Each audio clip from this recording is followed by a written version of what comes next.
अस्सलाम वालेकुम student, my name is दीना हबीब। इससे पहले हमने न्यूक्लियस पढ़ा था और अब हम पढ़ेंगे cytoplasmic organelle and membrane system. लेकिन इससे पहले अगर आप इस चैनल पे नए हैं तो आप ज़रूर सब्सक्राइब कर लें और बेल आइकन को ज़रूर प्रेस कर लें ताकि हर नई आने वाली वीडियो की नोटिफिकेशन सबसे पहले आपको मौसूल हो। लाइक ज़रूर किया करें वीडियोस को। जैसे ही आप वीडियो को देखें तो सबसे पहले लाइक पर क्लिक ज़रूर कर दिया करें please. Okay, let's start the topic cytoplasmic organelle and membrane system. The part between nuclear membrane, वो हिस्सा किसके दरमियान, न्यूक्लियर मेम्ब्रेन और सेल मेम्ब्रेन के दरमियान। The part between nuclear membrane and cell membrane is called cytoplasm. सही है, वो हिस्सा जैसे कि ये न्यूक्लियस है, सही है, ये न्यूक्लियर मेम्ब्रेन है और ये क्या है, सेल मेम्ब्रेन है। अब न्यूक्लियर मेम्ब्रेन से सेल मेम्ब्रेन तक जो हिस्सा है ना, ये क्या कहलाता है, साइटोप्लाज्म। ठीक है। इन सम सेल, कुछ सेल्स में जैसे कि अमेबा हो गया, the cytoplasm has two distinct parts. ठीक है, कुछ सेल में जैसे कि अमेबा है उसमें साइटोप्लाज्म के जो है दो डिस्टिंक्ट पार्ट होते हैं। डिस्टिंक्ट मीन जो दो अलग पार्ट्स होते हैं। ठीक है, जैसे कि क्या है, आउटर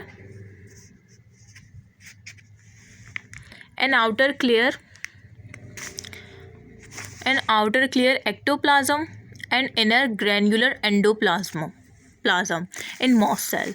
जैसे कि ये आ सकता है कि कौन से ऑर्गेनिजम्स में आपको एमसीक्यूज में ऑप्शन दिए हो, उसमें अमेबा भी हो कि कौन से ऑर्गेनिज्म के दो साइटोप्लाज्म के टू डिस्टिंक्ट पार्ट्स होते हैं, तो वो कौन सा है, अमेबा, जिसमें आउटर क्लियर यानी बिल्कुल क्लियर है। ठीक है, क्या नाम है उसका, एक्टोप्लाज्म। ठीक है, और दूसरा जो ग्रैन्युलर है और इनर है, अंदर जो मौजूद है, उसे एंडोप्लाज्म कहते हैं। ठीक है, इन मॉस सेल्स में, ज़्यादातर सेल में अंडर लाइट माइक्रोस्कोप यानी लाइट माइक्रोस्कोप के अंदर साइटोप्लाज्म अपेयर होता है as a semi fluid white that fill the cell. यानी लाइट माइक्रोस्कोप में जब साइटोप्लाज्म को देखेंगे ना तो वो क्या होगा, सेमी फ्लूइड की फॉर्म में नज़र आएगा आपको। ठीक है, द साइटोप्लाज्म एक्सिबिट, साइटोप्लाज्म क्या करता है, एक्सिबिट करता है एक्टिव स्ट्रीमिंग मूवमेंट। साइटोप्लाज्म कौन सी मूवमेंट एक्सिबिट करता है, एक्टिव स्ट्रीमिंग मूवमेंट। ठीक है, ये याद रखिएगा कि एक्टिव स्ट्रीमिंग मूवमेंट होती है इसमें around the inner surface of the cell. किसके इर्द गिर्द, जो इनर सरफेस है ना सेल की, उसके इर्द गिर्द। ठीक है, दिस मूवमेंट, और इस मूवमेंट को क्या कहते हैं, साइक्लोसिस। सो ये एमसीक्यूज में आ सकता है। ठीक है, कि साइटोप्लाज्म एक्सिबिट करता है, cytoplasm exhibit active streaming movement which is also known as cyclosis. ठीक है, वैसे ये वीडियोस जो है, जो पीएमसी रिकंडक्ट होने जा रहा है उन स्टूडेंट के लिए रिव्यू के लिए मैं ज़्यादा से ज़्यादा, और आप देख रहे होंगे कि मैं जैसे ही फ्री हो रही हूँ फ़ौरन आपके लिए वीडियो अपलोड कर रही हूँ, लेकिन आप ही ये कि शेयर, सब्सक्राइब और लाइक नहीं करते। ठीक है, और बाकी जो फर्स्ट ईयर के स्टूडेंट हैं उनके लिए तो डबल फ़ायदा है। एक तो उनके कोर्स के लिए वो जो नोट्स लेते हैं, यहाँ के नोट्स वहाँ के नोट्स, कोई नोट्स अच्छे नहीं है, आपकी अपनी टेक्स्ट बुक बेस्ट है। और जिस तरह मैं पढ़ा रही हूँ इस तरह आपको याद करने की भी ज़रूरत नहीं पड़ेगी, आप खुद से लिखेंगे। ठीक है, और एक तो आपके एमसीक्यूज़ कवर हो रहे फ्यूचर के, अगर आप एंट्री टेस्ट देंगे उसके लिए, और आपका अपने कोर्स इस तरह से, टीचर आपकी कॉलेज की टीचर भी नहीं पढ़ाती होंगी एक एक लाइन, और किसी नोट्स की ज़रूरत नहीं है, अपनी टेक्स्ट बुक से ही आप याद कीजिए। ठीक है, सो साइटोप्लाज्म इस consist of several types of organelle. Cytoplasm जो है ना वो कंसिस्ट करता है सेवरल टाइप्स ऑफ ऑर्गेनेल, मुख्तलिफ टाइप के क्या होते हैं, ऑर्गेनेल होते हैं। ठीक है, ऑक्युपाइंग, जो कि ऑक्युपाई करते हैं as much as half of the volume of the cell. यानी साइटोप्लाज्म जो है, ये कह रहे हैं कि साइटोप्लाज्म में मुख्तलिफ किस्म के क्या होते हैं, ऑर्गेनेल होते हैं, जैसे माइटोकॉन्ड्रिया, गोल्गी बॉडीज़, लाइसोसोम्स, ये सब जो है, एंडोप्लाज्मिक रेटिक्यूलम, ये सब साइटोप्लाज्म में होते हैं। सेवरल टाइप्स के ऑर्गेनेल होते हैं जो को ऑक्युपाई करते हैं एज मच एज, ज़्यादा से ज़्यादा half of the volume of the cell. यानी हाफ जो वॉल्यूम होता है ना ऑफ द सेल का, वो इन ऑर्गेनेल की बेस पर होता है। ठीक है, ये भी आ सकता है कि कितना वो ऑक्युपाई करता है, half of the volume of the cell. ठीक है। एंड अ फ्लूइड मैट्रिक्स, और फ्लूइड जो मैट्रिक्स होता है, ठीक है। The cytosol literally cell solution, cytosol कह रहे हैं सेल सोल्यूशन को, ठीक है। इन विच द ऑर्गेनल, जिसमें ऑर्गेनल जो है रिसाइड करते हैं, यानी उस फ्लूइड में उसके अंदर होते हैं ना, और जो सेल सोल्यूशन होता है उसके अंदर वो ऑर्गेनल जो है रहते हैं। The cytosol is a watery solution. अब साइटोसोल क्या है? ये एक वाटरी सोल्यूशन है। क्या है? Watery solution. किसका? सॉल्ट्स का, शुगर्स का, अमाइनो एसिड्स का, प्रोटीन्स का।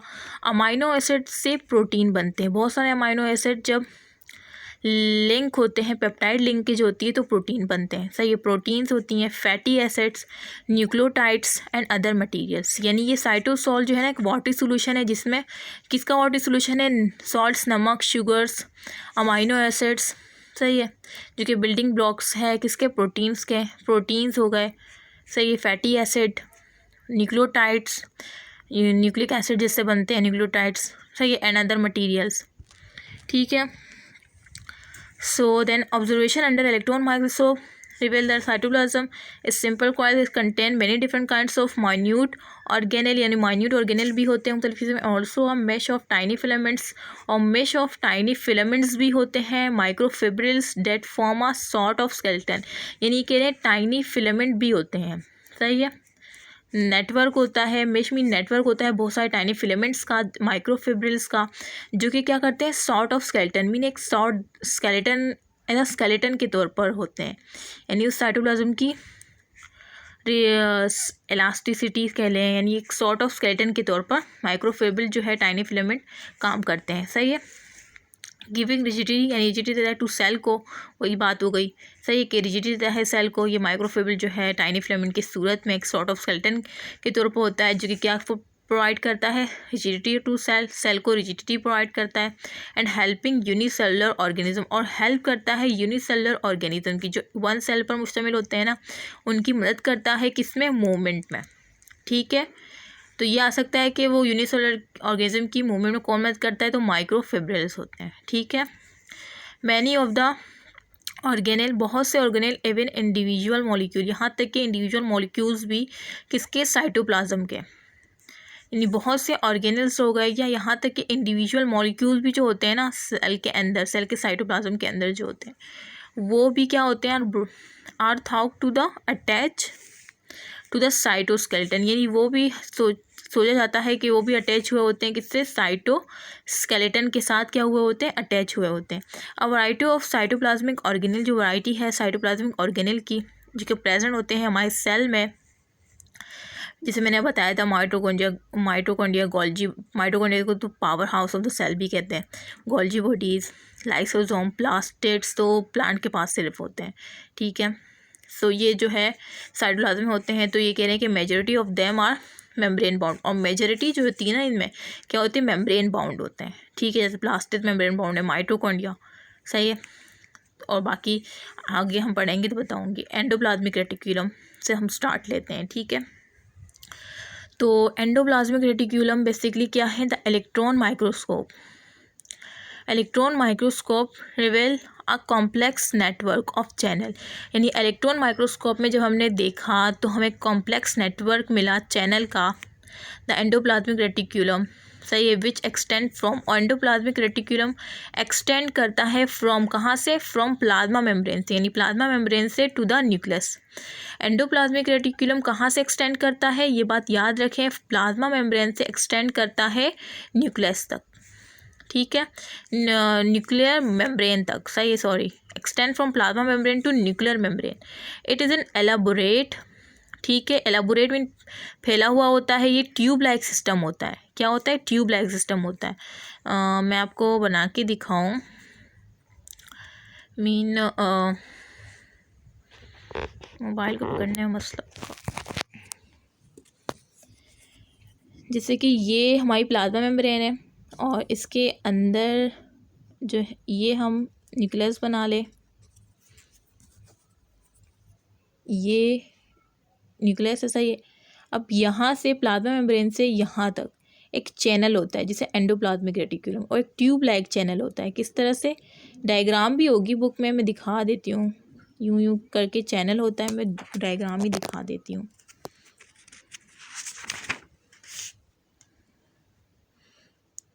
इस तरह का चैनल होता है, ये स्मूथ है, ये एंडोप्लाज्मिक रेटिक्यूलम है, मैंने यहाँ पे आपको बता दिया, ठीक है। ये ट्यूब लाइक चैनल होता है पूरा फैला हुआ, ठीक है। Tube like system of lipoprotein, और कौन सा किसका होता है, लिपोप्रोटीन का होता है, ये बात याद रखना, ठीक है। देयर आर 2 टाइप्स, और इनकी कितने टाइप्स होते हैं, 2 टाइप्स होती हैं एंडोप्लाज्मिक रेटिक्यूलम की। नंबर 1 क्या है, ए ग्रेन्यूलेटेड, ए की मीन होती है एब्सेंट, तो ग्रेन्यूल का एब्सेंट होना, जब ग्रेन्यूल का एब्सेंट होना होगा तो क्या होगा, स्मूथ एंडोप्लाज्मिक रेटिक्यूलम, ठीक है। तो ए ग्रेन्यूलेटेड और स्मूथ एंडोप्लाज्मिक रेटिक्यूलम, ये दोनों नाम याद रखने। एंड रफ एंडोप्लाज्मिक रेटिक्यूलम और ग्रेन्यूलेटेड एंडोप्लाज्मिक रेटिक्यूलम, ठीक है, RER। तो smooth endoplasmic reticulum is not associated with ribosome, ये स्मूथ जो एंडोप्लाज्मिक रेटिक्यूलम होता है ना, ये एसोसिएट नहीं होता किसके साथ, राइबोसोम के साथ एसोसिएट नहीं होता। इट इज़ फाउंड, ये आपको मिलेगा स्मूथ एंडोप्लाज्मिक, आपको कहाँ मिलेगा, स्टेरॉयड प्रोड्यूसिंग सेल में, यानी वो उन सेल में मिलेगा जो कि स्टेरॉयड प्रोड्यूस करते हैं, सही है। It's found in steroid producing cell like adipose cell जो होते हैं उसे फैट सेल कहते हैं, ठीक है। Industrial cell, glycogen storing cell, जैसे कि लिवर हो गया, मैंने प्रीवियस लेक्चर में बताया था किस तरह से ग्लाइकोजन को स्टोर किया जाता है लिवर में। एंड द मसल सेल, सही है, मसल सेल, यानी ये जो फैट सेल और ग्लाइकोजन स्टोरिंग सेल लिवर हो गया एंड मसल सेल, ठीक है, ये सब जो है ना, इन सब में यहाँ पे स्मूथ एंडोप्लाज्मिक रेटिक्यूलम पाया जाता है। कौन सा, जो कि स्टेरॉयड प्रोड्यूसिंग सेल होते हैं। तो ये बात याद रखना कि स्मूथ एंडोप्लाज्मिक रेटिक्यूलम जो है फाउंड होता है कहाँ पे, steroid producing cells like fat cells या adipose cells, industrial cell, glycogen storing cells जिसे लिवर कहते हैं, यानी जब भी ग्लूकोज की मकदार ब्लड में ज़्यादा हो जाए तो पेनक्रियास के बीटा सेल्स इंसुलिन रिलीज़ करते हैं, सही है। इंसुलिन जाता है ग्लूकोज को ग्लाइकोजन की फॉर्म में कन्वर्ट करके लिवर में स्टोर कर देता है, एंड द मसल सेल, ठीक है। अब rough granular endoplasmic reticulum is heavily coated with ribosome. अब ये जो रफ और ग्रेन्युलेटेड एंडोप्लाज्मिक रेटिक्यूलम है ना, ये हैवीली क्या होता है, कोटेड हुआ होता है, किससे, राइबोसोम से। ऑन एट आउटर सरफेस, यानी आउटर सरफेस पर बहुत सारे राइबोसोम लगे हुए होते हैं टूवर्ड्स साइटोप्लाज्मिक सरफेस, ठीक है। रफ एंडोप्लाज्मिक रेटिक्यूलम अकर होता है मोस्टली किसमें, इन प्रोटीन सिंथेसाइजिंग सेल्स, यानी उन सेल्स में जो कि प्रोटीन प्रिपेयर करते हैं, जो कि प्रोटीन सिंथेसाइज करते हैं, रफ एंडोप्लाज्मिक रेटिक्यूलम उन्हीं में पाया जाता है, ठीक है। Such as those of the mammalian, यानी वो जो है वो such as those of the mammalian salivary gland, जैसे मेमेलियन सिलेवरी ग्लैंड्स हो गए एंड पेनक्रियाज हो गया, इन सेल्स में पाए जाते हैं। तो ये भी आ सकता है कि रफ किस में पाया जाता है, प्रोटीन सिंथेसाइज सेल में, जैसे कि मेमेलियन सिलेवरी ग्लैंड्स हो गए और क्या हो गया, पेनक्रियाज हो गए। सो MCQs में इस तरह की बात नहीं पूछी जाती है। ऑल्दो मोस्ट सेल्स कंटेन बहुत रफ, जबकि बहुत से सेल जो है कंटेन करते हैं रफ भी और स्मूथ भी, सही है, यानी बहुत से सेल ऐसे भी हैं जो कि दोनों कंटेन करते हैं, रफ भी और स्मूथ भी, but they vary from cell to cell, लेकिन ये जो है वेरी करते हैं सेल टू सेल, ठीक है। तो ये मैंने बता दिया कि स्मूथ कहाँ पाए जाते हैं, स्टेरॉयड प्रोड्यूसिंग सेल में, रफ कहाँ पाए जाते हैं, प्रोटीन सिंथेसाइजिंग सेल में, और वो कौन से हैं, mammalian salivary glands and pancreas, और इसके बता दिया मैंने fat cell, industrial, glycogen storing cell, muscle cells, तो ये बात याद रखने की है, ठीक है। अब आगे जो है हमारे पास smooth endoplasmic reticulum in the skin, ये जो है बॉक्स की बात करते हैं हम। कह रहे हैं कि स्मूथ एंडोप्लाज्मिक रेटिक्यूलम जो होता है ना इन द स्किन, हमारी स्किन में, वो कन्वर्ट्स करता है किसको, कोलेस्ट्रोल को, यानी कोलेस्ट्रोल को कन्वर्ट करता है किसमें, इनटू द लिपिड कंपाउंड में, एक लिपिड कंपाउंड में, इसका नाम क्या है, कॉल्ड विटामिन डी, सही है। तो हमारी जो स्किन में स्मूथ एंडोप्लाज्मिक रेटिक्यूलम है ना हमारी स्किन में, वो क्या करता है, कन्वर्ट करता है कोलेस्ट्रोल, जो कोलेस्ट्रोल है ना उसको कन्वर्ट कर देता है लिपिड के कंपाउंड में, जिसे क्या कहते हैं, विटामिन डी, सही है। Very sunlight strike the skin, जब सनलाइट जो है स्ट्राइक करती है स्किन पर। The vitamin helps to maintain strong, तो विटामिन जो होता है उसे मदद मिलती है, स्ट्रॉन्ग हो जाता है। हेल्दी बोन्स, यानी हेल्दी बोन्स होती है, ठीक है, जब यानी वो हेल्प करता है to maintain strong and healthy bones, ठीक है। कह रहे हैं कि जब भी विटामिन यानी जब भी सनलाइट आपकी स्किन पर पड़ेगी तो स्मूथ एंडोप्लाज्मिक रेटिकुलम कोलेस्ट्रॉल को विटामिन डी में कन्वर्ट कर देगा, और जिससे आपकी बोन्स क्या होगी, स्ट्रॉन्ग होगी और क्या होगी, हेल्दी होगी, ठीक है।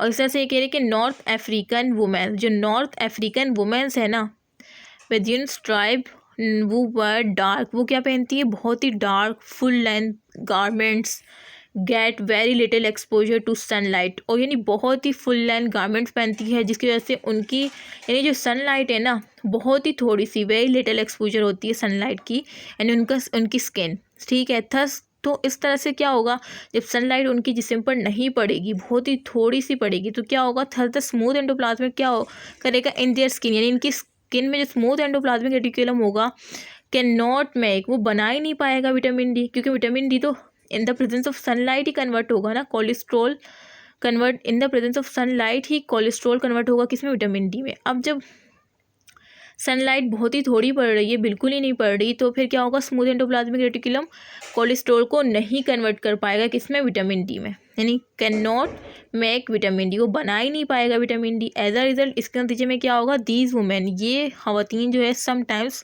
डेवलप सॉफ्ट, यानी डेवलप होंगी, इनकी बोन्स फिर क्या होंगी, सॉफ्ट हो जाएंगी, वीक बोन्स होंगी, क्योंकि विटामिन डी का काम क्या है, maintain strong and healthy bones.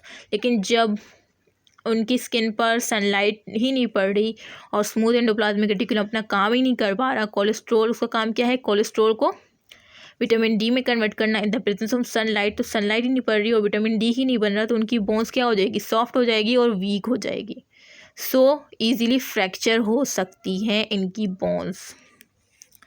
सो अब आगे चलते हैं।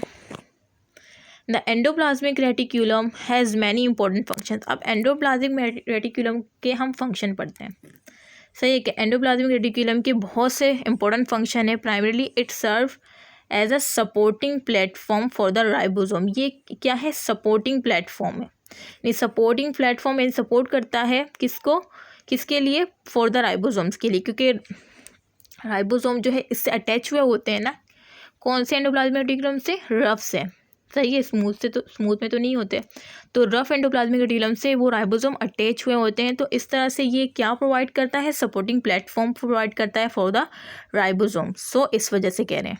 अच्छा, द एंडोप्लाज्मिक रेटिकुलम फॉर्म करता है स्ट्रक्चरल फ्रेमवर्क। अब ये जो एंडोप्लाज्मिक रेटिकुलम है ना, ये क्या फॉर्म करता है, एक स्ट्रक्चरल फ्रेमवर्क फॉर्म करता है, ठीक है, of the cell which increase surface for various metabolic reactions, यानी ये जो एंडोप्लाज्मिक रेटिकुलम है ना, ये स्ट्रक्चरल फ्रेमवर्क प्रोवाइड करता है सेल के लिए, जो कि इंक्रीज करता है सरफेस फॉर वेरियस, यानी मुख्तलिफ मेटाबॉलिक रिएक्शन के लिए ये जो है सरफेस प्रोवाइड करता है।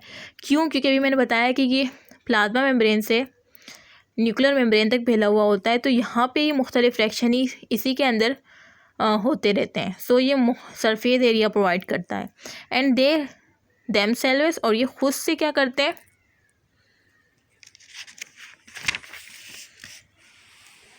And they themselves take an active part, यानी ये खुद से जो है हिस्सा लेते हैं by means of attach enzyme, take an active part, और ये जो है बाय मीन्स यानी अटैच हुए होते हैं एंजाइम से, ठीक है।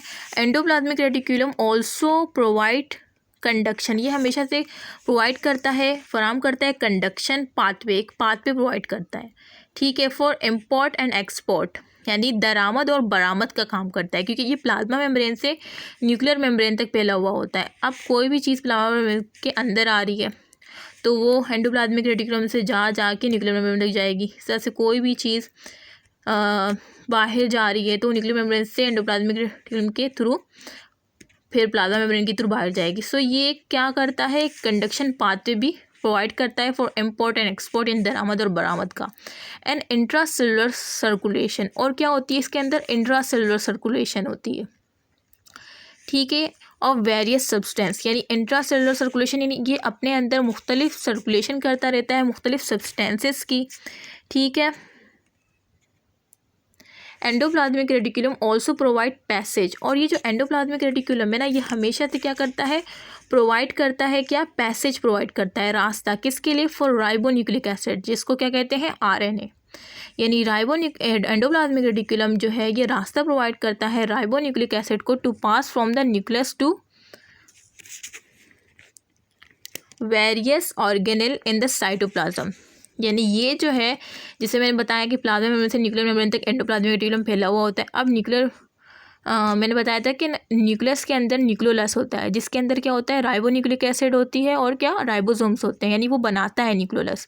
तो वो न्यूक्लियोलस क्या करता है, रिलीज़ करता होगा न्यूक्लियस के अंदर राइबोन्यूक्लिक एसिड। उसके बाद वो न्यूक्लियर मेम्ब्रेन के थ्रू एंडोप्लाज्मिक रेटिकुलम में आती। फिर एंडोप्लाज्मिक रेटिकुलम उसके लिए क्या करता है, पैसेज प्रोवाइड करता है, पैसेज फॉर राइबोन्यूक्लिक एसिड के लिए, कि वो पास हो कहाँ से, न्यूक्लियस से पास हो कहाँ तक, वेरियस ऑर्गेनेल तक, जो कहाँ पे मौजूद है, साइटोप्लाज्म में। ठीक है, thereby controlling chiefly the synthesise, इस वजह से ये क्या है, कंट्रोलिंग जो है चीफली सिंथेसाइज ऑफ प्रोटीन, यानी इस वजह से हम कहते हैं कि ये कंट्रोलिंग, यानी ये कंट्रोल कर सकता है किसकी सिंथेसिस को, प्रोटीन की सिंथेसिस को। सही है, तो इस वजह से हम कह सकते हैं, क्योंकि यही वो एंडोप्लाज्मिक वही है जो कि राइबोन्यूक्लिक एसिड के लिए पैसेज फराहम करता है ताकि वो साइटोप्लाज्म में आ सके। सही है, सो हम कह सकते हैं कि ये controlling chiefly the synthesis of protein, ये कंट्रोलिंग भी कह सकते हैं कि ये कंट्रोल भी कर सकता है सिंथेसिस ऑफ प्रोटीन को। तो ये भी MCQs में आ सकता है कि controlling chiefly the synthesis of protein. तो ऑप्शन दिए हो और आप कौन सा लगाएंगे, अगर आपने डॉक्टर दीना वज़ीर एकेडमी से पढ़ा होगा और वर्ड टू वर्ड समझा होगा, बुक की लाइन पढ़ी होगी, सो आप बता पाएंगे कि एंडोप्लाज्मिक रेटिकुलम है वो। ठीक है, and also helps in detoxification, और दूसरा काम इसका क्या है कि ये मदद करता है कि इसमें डिटॉक्सिफिकेशन ऑफ हार्मफुल ड्रग्स, यानी हार्मफुल ड्रग्स जो होती है ना उसकी डिटॉक्सिफिकेशन करता है। सही है, डिटॉक्सिफाई करता है, एक ये काम है। स्टोरेज करता है और रिलीज़ करता है किसको, कैल्शियम आयंस को, यानी ये स्टोर भी करता है और रिलीज़ भी करता है किसको, कैल्शियम आयन को, और मैन्युफैक्चर भी करता है लिपिड्स को। तो ये काम है, ये आ सकते हैं ऑप्शंस में। सही है, तो ये याद रखिएगा, कैल्शियम आयन को ये स्टोर भी करता है, रिलीज़ भी करता है, ये NTS में भी आ चुका है। ठीक है, सो डिटॉक्सिफिकेशन ऑफ हार्मफुल सब्सटेंस, जैसे कि लिवर में ये पेरोक्साइड होता है, इससे वाटर ऑक्सीजन बन जाता है। सही है, तो ये यानी ये हार्मफुल था पर हाइड्रोजन पेरोक्साइड, इसको हमने हार्मफुल सब्सटेंस को नॉन हार्मफुल में कन्वर्ट किया, वाटर और ऑक्सीजन में, तो ये डिटॉक्सिफिकेशन हो गई। और लिवर, और जाहिर सी बात है लिवर में कौन से होते हैं, स्मूथ एंडोप्लाज्मिक रेटिकुलम होता है जो कि टाइप है एंडोप्लाज्मिक रेटिकुलम की। सो इस तरह से डिटॉक्सिफिकेशन की मिसाल ले लें। और इस तरह से स्टोरेज और रिलीज ऑफ कैल्शियम आयन, ये आप पढ़ेंगे सेकेंड ईयर बायोलॉजी के चैप्टर 3 में, जहाँ पे आप मसल्स के बारे में पढ़ेंगे। सो मसल में कौन से सेल होते हैं, स्मूथ एंडोप्लाज्मिक रेटिकुलम होता है ना, तो वहाँ से जब हमारा ब्रेन जो है नर्व के थ्रू जो है वो मैसेज आता है कि कॉन्ट्रैक्ट करे ये, सो कैल्शियम आयन वहाँ से रिलीज़ होते हैं। सो पूरा मैकेनिज़्म है। सो मसल सेल्स जो है स्मूथ मसल सेल पाए जाते हैं, तो वो स्टोरेज भी करता है, और फिर वो जब ब्रेन जो मैसेज देता है नर्व इम्पल्स को, तो वो कैल्शियम आयन रिलीज़ करता है। ठीक है, और जब रिलैक्स होने का कहे तो वो कैल्शियम आयन दोबारा से स्टोर हो जाता है। तो स्टोरेज और रिलीज़ ऑफ कैल्शियम आयन का ही बता दिया मैंने। मैन्युफैक्चर ऑफ लिपिड्स भी करता है ये। सही है, जैसे कि किस तरह से अभी पीछे हमने पढ़ा कि कोलेस्ट्रॉल को विटामिन D में कन्वर्ट करता है जो कि एक लिपिड कंपाउंड है। ठीक है, सो ये बात, इसकी भी मैंने मिसाल दे दी। इस तरह कोई पढ़ाएगा आपको कि हर उसकी आपको मैंने, यानी कोई आपको रट्टा नहीं लगाना, कोई याद भी नहीं रखना। मैंने आपको इस तरह समझा दिया ना कि उम्र भर आपकी दिमाग में रहेगा कि मैंने इसकी भी मिसाल दे दी, इसकी भी मिसाल दे दी, किसी चीज़ को भी नहीं छोड़ा। और फिर भी आप मुझे लाइक नहीं करते। देखते भी हैं, बहुत ज़्यादा देखते हैं, मैं देखती हूँ, लेकिन फिर भी आप है कि मजाल है कि लाइक के बटन पर क्लिक करें।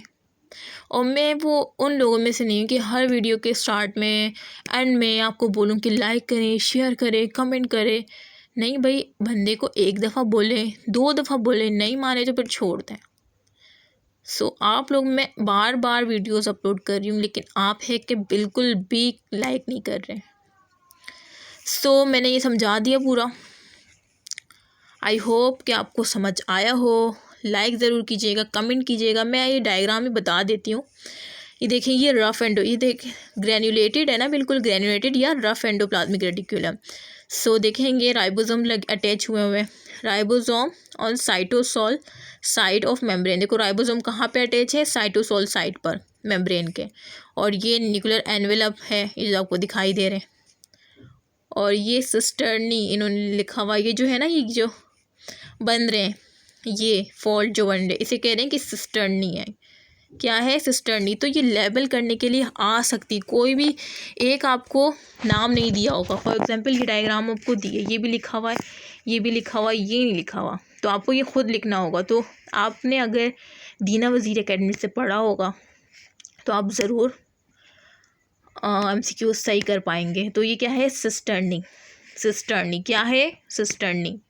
ठीक है, सिस्टर्नी है, ये याद रखिएगा। और देखिए स्मूथ एंडोप्लाज्मिक रेटिकुलम देख लें, इसके पास क्या होती है, लेग्स होती है, राइबोसोम की कमी होती है। देखें स्मूथ है बिल्कुल, कोई राइबोसोम नहीं है, ज़रा सिर्फ इसकी तो कोई लेबलिंग ही नहीं है, राइबोसोम एब्सेंट, सिर्फ ये लिखा हुआ है। और यहाँ पे ये कह रहे हैं कि ये ल्यूमेन है। सो ये याद रख लीजिएगा। ठीक है, ये जो नज़र आ रहा है ना वाइटिश, ये वाइटिश, ये वाइटिश, ये वाइटिश, ये क्या है, ल्यूमेन है। क्या है, ल्यूमेन है, बस में याद रखेगा। बस ये सिस्टर्नी को याद रखेगा। कैसा लगा आपको लेक्चर? बहुत ही मेहनत से एक एक लाइन, एक एक वर्ड और जो भी फंक्शन होते हैं उसकी मैं एग्जाम्पल और बहुत बड़ी बड़ी एग्जाम्पल, ताकि आप लोगों को बिल्कुल जहन नशीन हो जाए। सो प्लीज़ लाइक ज़रूर करें, सब्सक्राइब करें और कमेंट करें, और वो बेल आइकन को ज़रूर क्लिक कर दिया करें, क्योंकि हर आने वाली जो वीडियो होगी ना, वो आपको सबसे पहले फिर वसूल होगी अगर आपने बेल आइकन को क्लिक किया होगा। और अपने फ्रेंड के साथ ज़रूर शेयर किया करें। काश मैं फ़र्स्ट ईयर में होती हूँ, मुझे कोई ऐसा चैनल मिल जाता, तो फिर मैं तो बस इसको कमेंट कर करके कि भाई और वीडियोस बनाए, और वीडियोस बनाए। और लाइक तो मैं छोड़ती ही नहीं, क्योंकि ये ईमानदार लोगों की निशानी होती है कि कोई आपको इतना अच्छा पढ़ा रहा है, एक एक लाइन। काश मुझे ऐसा टीचर मिल जाता अपने वक्त में। सो मैं बहुत ही दुआएं देती उसको, लेकिन आप लोग ना शुक्र हैं, आप लोग बिल्कुल भी लाइक नहीं करते, ना कोई कमेंट करते हैं, बस देखते रहते हैं। सो प्लीज़ लाइक करें, कमेंट करें, शेयर करें और मुझे अपनी दुआओं में ख़ास कर याद रखें। और मैं इंशाल्लाह आप लोगों के ग्रुप्स बनाऊंगी, जिसमें मैं आपको डेली बेसिस पर टॉपिक वाइज MCQs उस ग्रुप में सेंड करूंगी। सो फिर आप उस MCQs को सॉल्व कीजिएगा और फिर मुझे दुआएं ज़रूर दीजिएगा। इंशाल्लाह कोई ऐसा MCQs नहीं होगा जो आपको ना आए, इंशाल्लाह। अल्लाह हाफ़िज़, अपना ख्याल रखेगा और मुझे अपनी दुआओं में ज़रूर याद रखेगा। चलें, दीना को इजाज़त दें। अल्लाह हाफ़िज़।